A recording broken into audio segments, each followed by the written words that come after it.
Let's have a little conversation here, everybody. Welcome to the Sport Card Expo, Spring 2025. We are back on the main stage here. We're gonna have a little discussion about the sports card hobby as it relates to all of us. My name is Jeremy Lee. I am the host of Sports Cards Live on YouTube and podcast, and I am joined by an esteemed panel, all three members of the hobby community who I greatly respect and enjoy their content. So quick introductions: Josh Madigan from the Hockey Cards Gong Show. Hello. Thank you, Phil. We've got Loud Phil in the background. We've got Brendan, also known as Coach Co. Come on, Phil. And we also have the King of the Cards, Kyle Kravitz, has come up from the United States of America. Thank you, Phil. Don't go away. We're going to need you some more. We're going to need you for some more. All right. Well, let's just get into some questions, and I'm gonna give away my secret for this one. I've moderated these discussions before here at the Expo with you guys before, and I've always come up with the questions myself.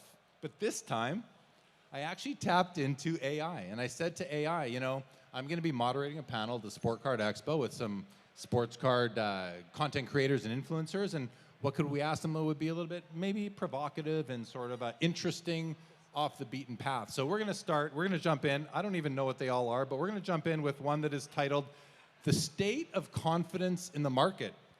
And the question is, how would you describe collector and investor confidence right now, and what are the signals that you are watching to gauge it? And it's interesting because especially Kyle's out at all the card shows, Brendan's out at many card shows, Josh, he comes to the Expo here in Canada. He's from Minnesota.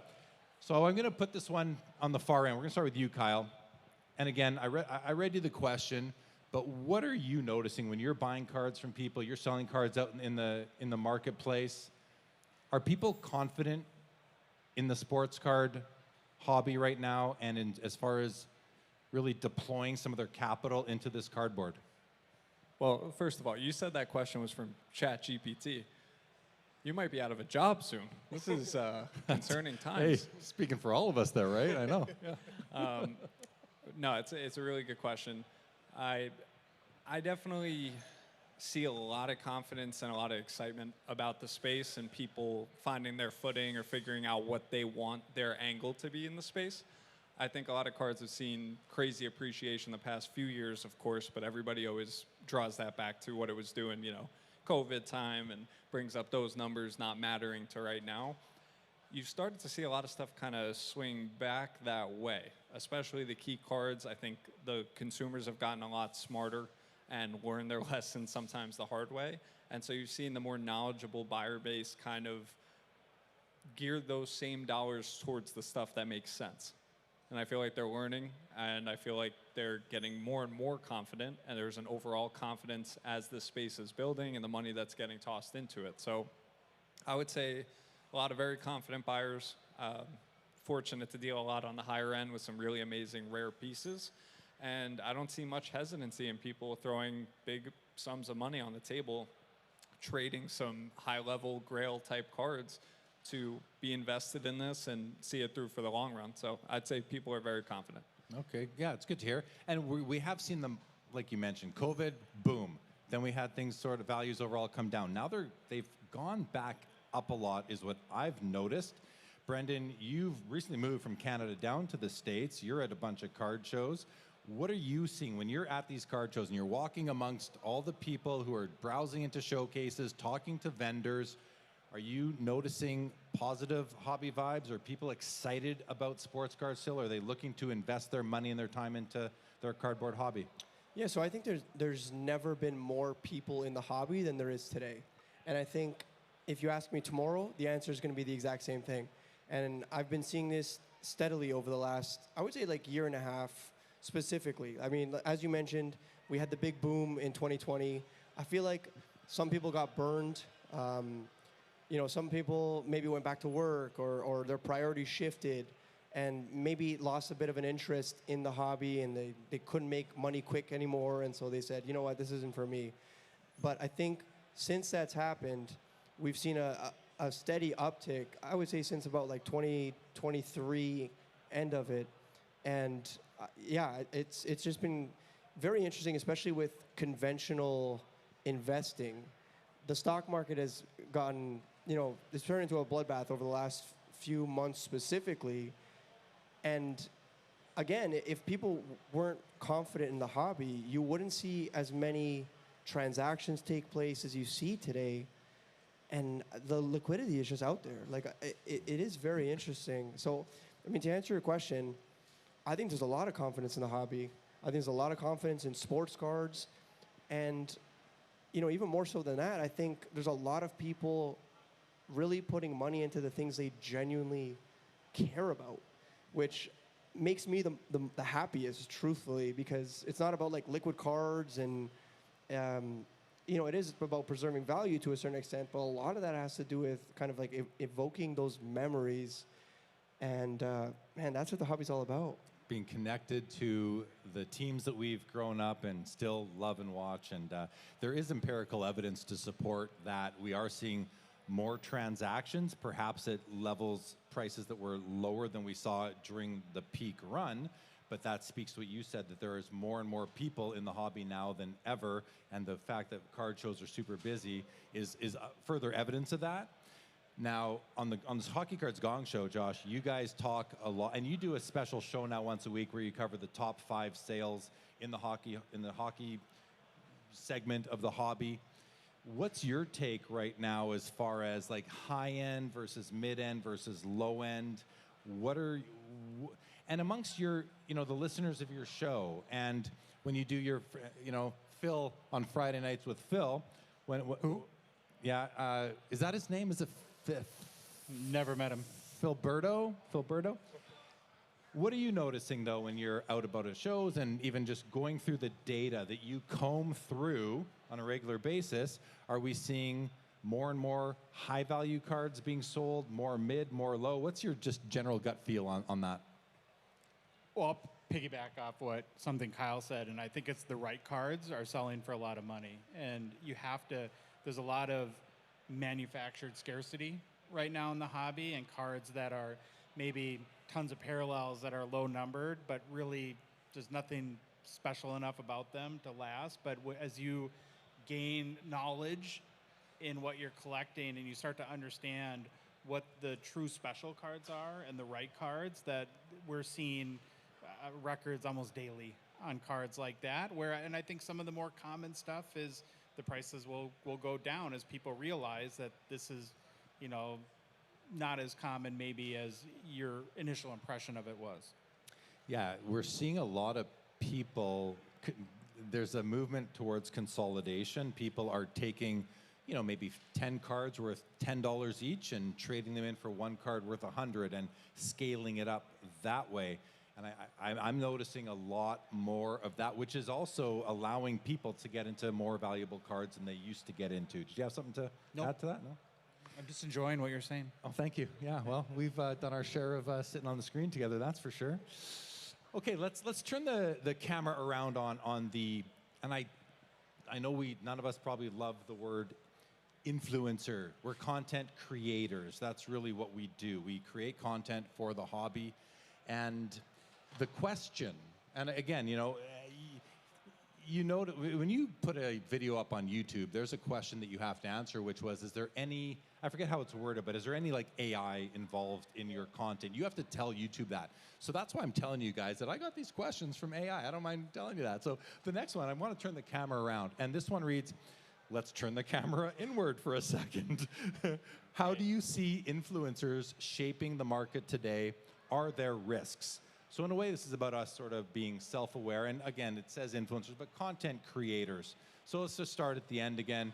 Kyle, I mean, your content, your YouTube channel, your Instagram, your TikTok, you got a lot of people watching you on a regular basis, following your activities. And are there What's so funny? It's not activities. I like that. The verbiage. I've never put it that way. I was going to say on. Antics, but I thought that might be a little disrespect. Might not I think sound that would have great. been more on brand. Yeah, more. That would have been more on brand. Huh? Yeah, good.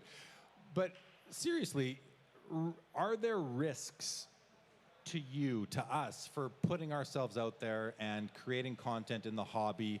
How do you approach that? How do you I don't know how do you manage that and protect yourself from any downside risk? Yeah, I don't want to be corny here, but the whole, great power, great responsibility thing is truthful. Like, I care about this space, and I know that anybody who's been watching me for a long time knows that enough to know that the number of followers changing isn't going to change how I'm approaching it. I think it just has to do with the intentions of the individual and how they're going about things. I think we have that responsibility. And if you're asking how to be careful about that, it comes back to your intention with everything you're doing. Making sure that for me, for example, any of the deals that I'm doing, trying to do right by that person. Anytime that a kid's coming up to me telling me that they're inspired by something I'm doing, to really try to make sure that, even as crazy as it gets sometimes at the booth or walking around the show, to take that minute and at least shake hands and introduce myself and ask their name, those kind of things. So really trying to set a positive example. If people are giving me that amazing opportunity to do so and putting me in this position, and to serve that position back and do my best by that. What about you, Coach Co? What are some of the factors involved in creating content, being on the road a lot? Again, you recently moved from the GTA down to North Carolina, I believe? South Carolina. South Carolina. Yeah. Welcome to the other side. Yeah, Welcome. South of the been great. border. 3 Americans and a Canadian. Yeah, that's Still actually Canadian. He's a Canadian living in the States, but we have 3 American residents and 1 Canadian on the stage. That's good. It shows that we're getting a lot of people from down south coming up here. You guys do represent the communities down there. So we got Minnesota represented very well. Oh yeah, real south in Minnesota. Are you still Florida? Yeah. Tampa, Florida. Tampa, Florida. We got Tampa Bay up here. But Brendan, speak to the same thing you can. Just how have you enjoyed being a content creator, and are there any things that you do to, because let's face it, when you put yourself out there, there are people that want to find something wrong that you've done. How do you manage that and maintain your what is a wonderful reputation? Yeah, I mean, it depends who you ask about the reputation, but I would say it's just like much to what Kyle just mentioned is like just staying true to who you are. So much of my journey in the sports cards and memorabilia and then the hobby at large has really just been about curiosity. Like that is, in essence, who I am every single day in this hobby. And so I'm just constantly trying to learn as much information as possible. So if I'm interested in something, I'm not selling it to you. I'm genuinely, I think it's exciting, or I think that this is a great story.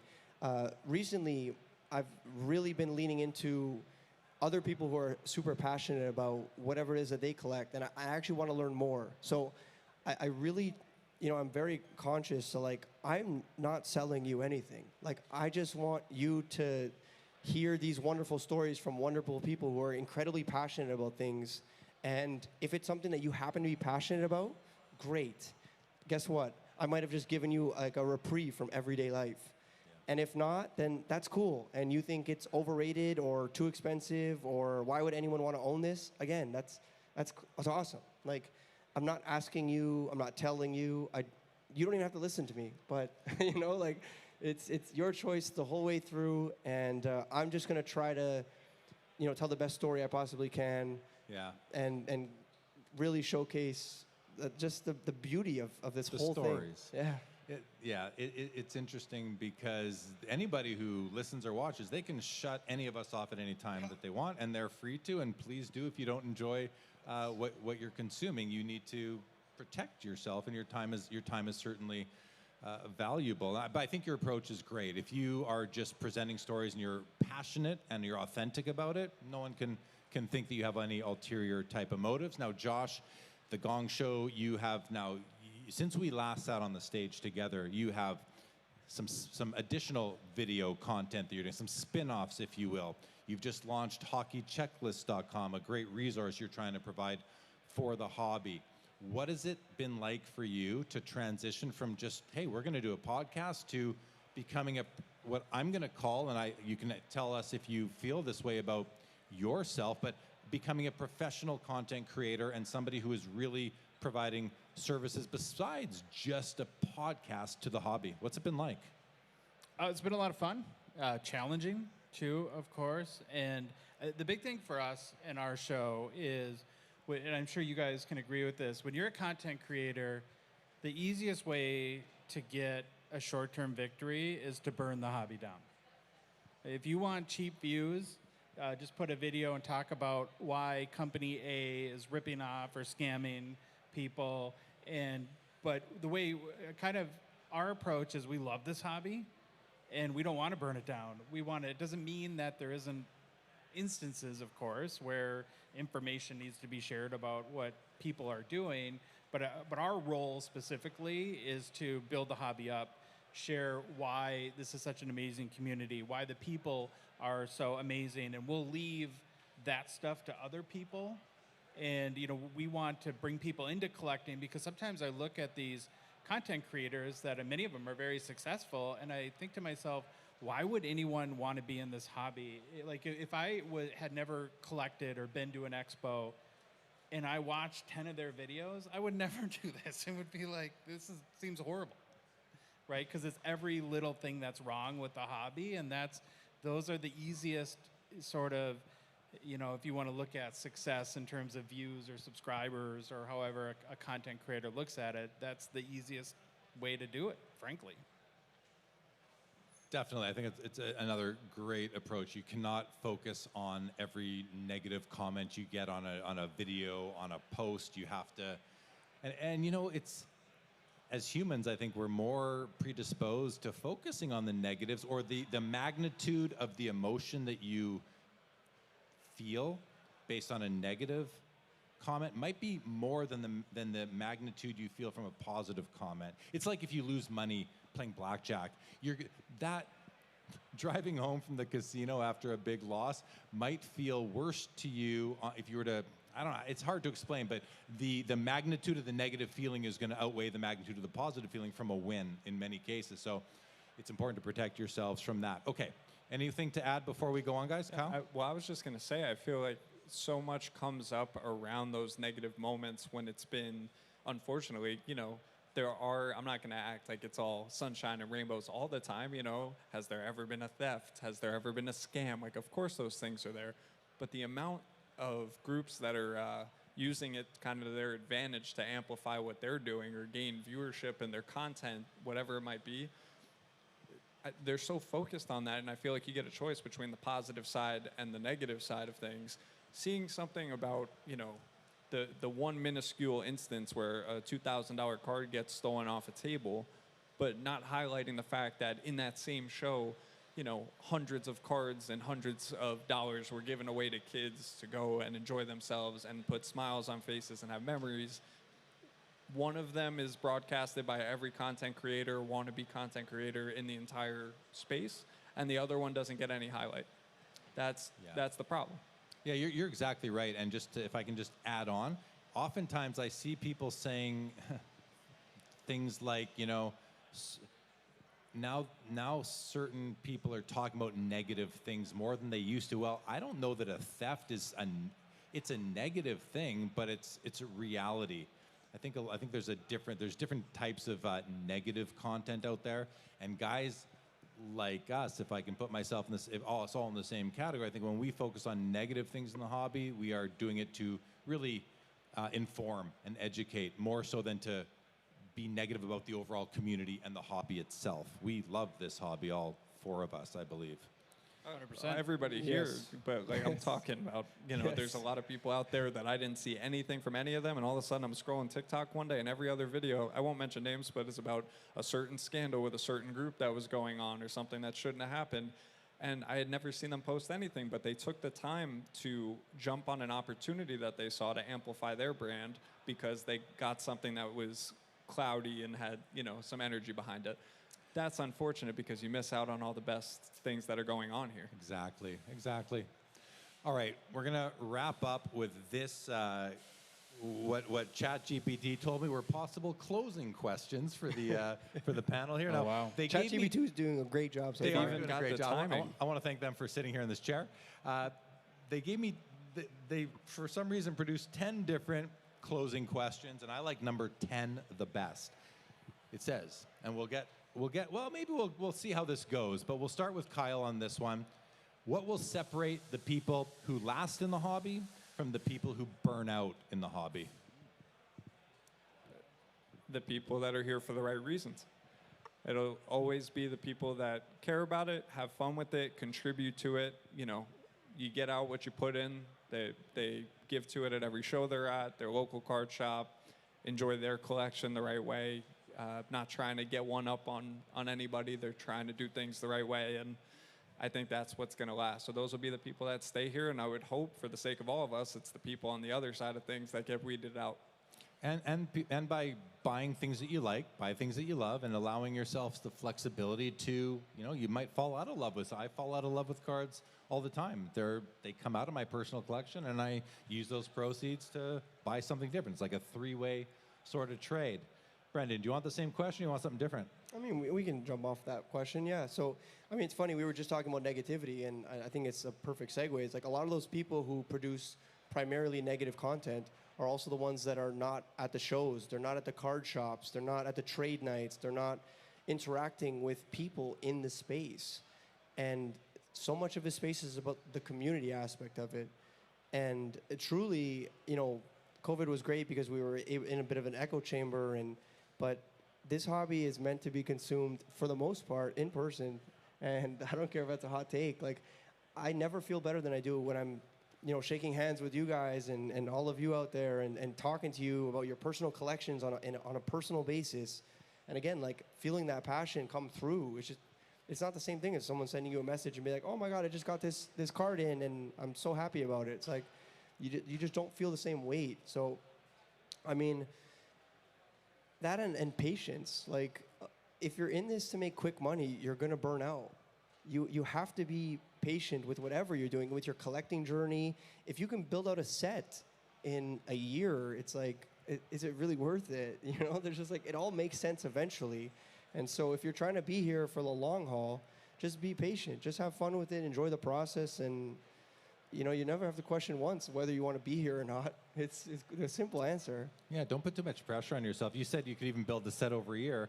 I like building sets over 10 years. I want Yes. lifelong projects, not just things that I can quickly do. I like these long pursuits, and I have a couple that I do work with, and they've started with sets that I get every year in the 80s, and now here we are still, something 40 years later, and I'm still loving this space and meeting a bunch of people and all that.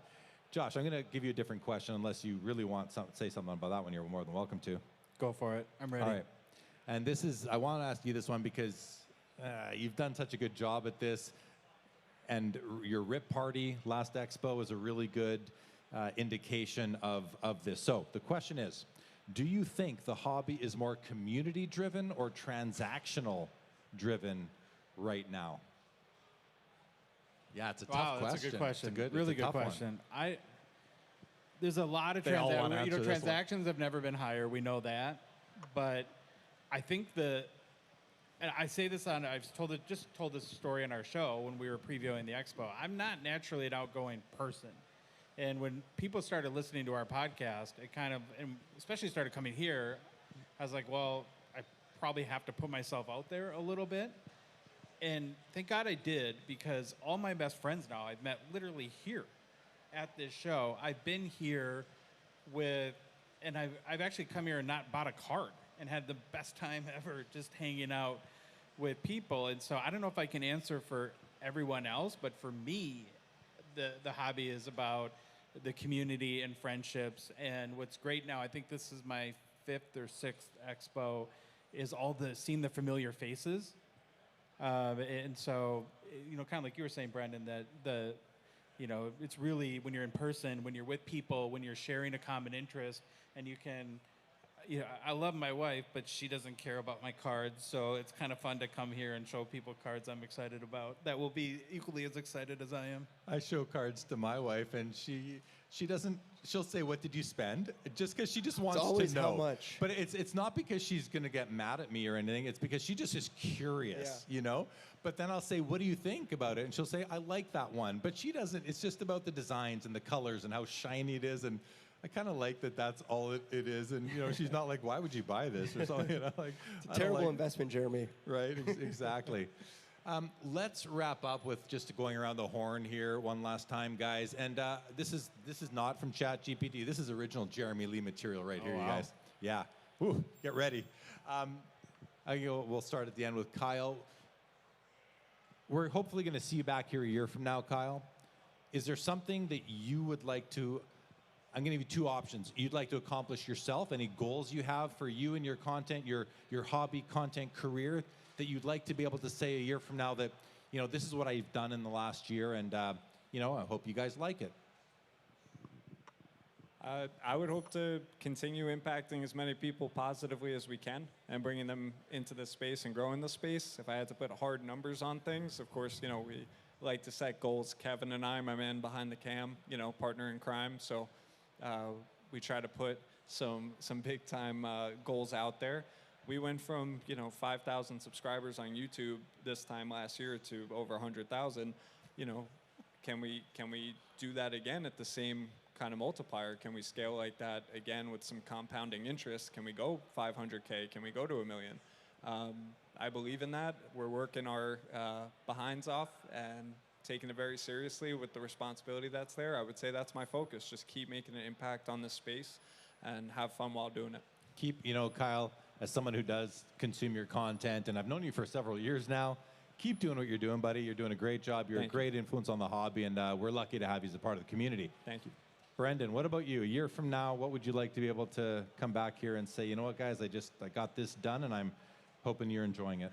Yeah, I mean, I'd love to continue to help the people that I interact with grow in this space. And in turn, I mean, there will be growth for myself as well, both individually as well as socially. But, you know, I think there's a lot of great people and great businesses in this space that should be highlighted, and their stories should be told on a regular basis.